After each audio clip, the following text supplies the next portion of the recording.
હું વિધવા બન્યા પછી મારી જિંદગી જાણે થંભી ગઈ હતી. ઘરમાં બધું જ હતું, પરંતુ મનમાં એક અજાણી ખાલી જગ્યા હતી. લોકો મને જોઈને સહાનુભૂતિ વ્યક્ત કરતા, પરંતુ કોઈ મારા મનની વાત સમજતું નહોતું. એ સમયે આરવ મારી જિંદગીમાં આવ્યો. તે એક યુવાન અને સારો છોકરો હતો. તે મારી સાથે ક્યારેય દયા બતાવીને વાત કરતો નહીં. તે મને એક સામાન્ય સ્ત્રીની જેમ માન આપતો હતો અને મારી નાની નાની વાતો પણ ધ્યાનથી સાંભળતો હતો. હવે ધીમે ધીમે તેની હાજરી મને ગમવા લાગી હતી અને એક દિવસ સાંજે તે અચાનક મારા ઘરે આવ્યો. તેના હાથમાં સુંદર લાલ અને ગુલાબી રંગની સાડી હતી. આ સાડી જોઈને મેં મનમાં ઘણો વિચાર કર્યો અને આ તમારા માટે, તેણે હસતા હસતા કહ્યું. અને હું આશ્ચર્યથી સાડી હાથમાં લેતા બોલી, મારા માટે સાડી? કેમ? શા માટે? આરવે મારી આંખોમાં જોઈને કહ્યું, કારણ કે મને લાગે છે કે તમે ફરીથી રંગીન જીવન જીવવાનો અધિકાર રાખો છો. અને તેના આ શબ્દોએ મારા હૃદયને સ્પર્શી લીધું હતું. થોડી વાર પછી હું સાડી પહેરીને બહાર આવી. આરવ મને જોઈને થોડી ક્ષણ માટે ચૂપ રહી ગયો અને તે મારી સામું જોતો જ રહી ગયો. શું થયું? મેં શરમાતા પૂછ્યું અને તે ધીમેથી બોલ્યો, આજે પહેલી વાર લાગે છે કે આ સાડીનો રંગ પણ તમારી સામે ફીકો છે. મારા ગાલ પર લાલાશ આવી ગઈ. તે મારી નજીક આવ્યો અને ધીમેથી મારો હાથ પોતાના હાથમાં લઈ લીધો અને હવે મને પણ કંઈક કંઈક થવા લાગ્યું હતું અંદરથી. અને આ નાનકડો સ્પર્શ મારા માટે ખૂબ મોટો હતો. કેટલાય વર્ષોથી કોઈએ મને આટલી લાગણીથી સ્પર્શ કર્યો હતો. ઘણા વર્ષો પછી આ સ્પર્શ જોવા મળ્યો. મેં તેની તરફ જોયું. અમારી આંખો મળી. થોડા સમય માટે બંને ચૂપ રહ્યા. હવે આરવે ધીમેથી કહ્યું, જો તમને આ બધું યોગ્ય ન લાગે તો હું તમારો હાથ અત્યારે જ છોડી દઈશ. હું પણ થોડી શરમાઈ ગઈ અને થોડી વાર તેની સામે ન જોયું. પછી મેં ધીમેથી માથું હલાવ્યું. ના, કંઈ વાંધો નહીં, છોડશો નહીં. અને એ શબ્દો બોલતા જ મારા મનમાં છુપાયેલો પ્રેમ જાણે બહાર આવી ગયો અને આરવે મારા હાથને વધુ પ્રેમથી મજબૂત રીતે પકડી લીધો.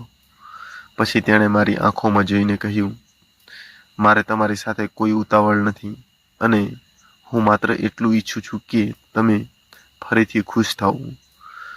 કેમ કે તમારા આ દુઃખી દિવસો હું જોઈ શકતો નથી. તમે ફરી મારી જિંદગીમાં આવો અને ફરીથી ખુશ થાઓ. એ સાંજે અમે લાંબા સમય સુધી વાતો કરતા રહ્યા. મારા ભૂતકાળની વાતો, મારા સપનાઓ અને મારી એકલતાની વાતો. વચ્ચે ક્યારેક અમારી આંગળીઓ એકબીજાને સ્પર્શી જતી અને બંનેના ચહેરા પર ઘણું સ્મિત આવી જતું. થોડા દિવસો પછી અમે એકાંતમાં મળ્યા અને બહાર વરસાદ જોરદાર પડી રહ્યો હતો. બારી પાસે ઊભી રહીને હું વરસાદ જોઈ રહી હતી ત્યારે આરવ મારી બાજુમાં આવીને ઊભો રહ્યો. આજે તમે બહુ શાંત છો, તેણે કહ્યું. કદાચ મનમાં ઘણી વાતો છે, મેં જવાબ આપ્યો. કહો ને, મેં તેની તરફ જોઈને ધીમેથી કહ્યું. આરવ, મને ઘણો ડર લાગે છે.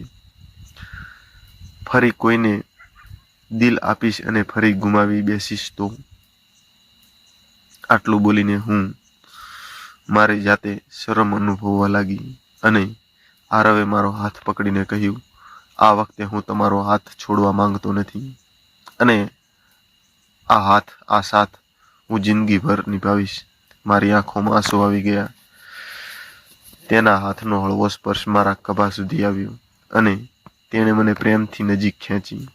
હું પણ તેની નજીક ઊભી રહી અને એક ક્ષણે કોઈ ઉતાવળ નહોતી, માત્ર બે દિલો વચ્ચેનો વિશ્વાસ હતો. મેં ધીમેથી કહ્યું, આરવ, મને લાગે છે કે હું ફરીથી પ્રેમ કરવા લાગી છું અને તે સ્મિત્યું મને તો ઘણા સમયથી ખબર જ છે. હવે બંને જોરદાર હસી પડ્યા અને બંને ખૂબ જ ખુશ થઈ ગયા. અને તે રાત અમારી માટે માત્ર એક મુલાકાત નહોતી, તે અમારા સંબંધની નવી શરૂઆત હતી. અમે બંને લાંબા સમય સુધી એકબીજાની નજીક બેસીને ઘણી વાતો કરતા રહ્યા.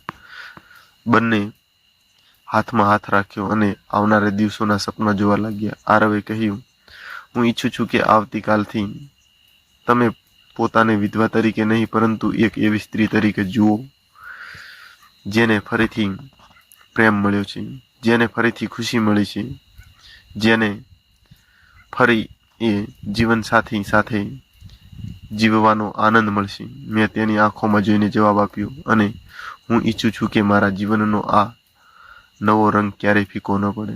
બહાર વરસાદ વરસતો રહ્યો અને અંદર બે દિલોમાં પ્રેમ અને વધુને વધુ ઊંડો થતો ગયો. ક્યારેક જીવન આપણાથી કોઈને છીનવી લે છે, પરંતુ એનો અર્થ એ નથી કે પ્રેમ આપણી પાસેથી છીનવાઈ જાય છે. સાચો પ્રેમ ફરીથી આવે ત્યારે તે આપણને માત્ર કોઈ વ્યક્તિ નથી આપતો, પરંતુ ફરીથી જીવવાનું કારણ આપે છે. ત્યારબાદ આરવ અને મારી મુલાકાત ઘણી થઈ અને આરવ ફરી આવી રીતે અચાનક મળતો રહેતો અને અમે બંનેએ સાથે રહીને ઘણું જીવન મોજ શોખથી જીવ્યું અને ઘણો આનંદ કર્યો. તો ચાલો મિત્રો, આજની વાર્તામાં આટલું, અને ફરી આવતીકાલે મળીએ એક નવી વાર્તા સાથે. મિત્રો, આવી જ રોમાન્ટિક લવ સ્ટોરી જોવા માટે આપણી આ ચેનલ ગુજરાતી લાઈફ સ્ટોરીને સબસ્ક્રાઈબ કરવાનું ભૂલતા નહીં.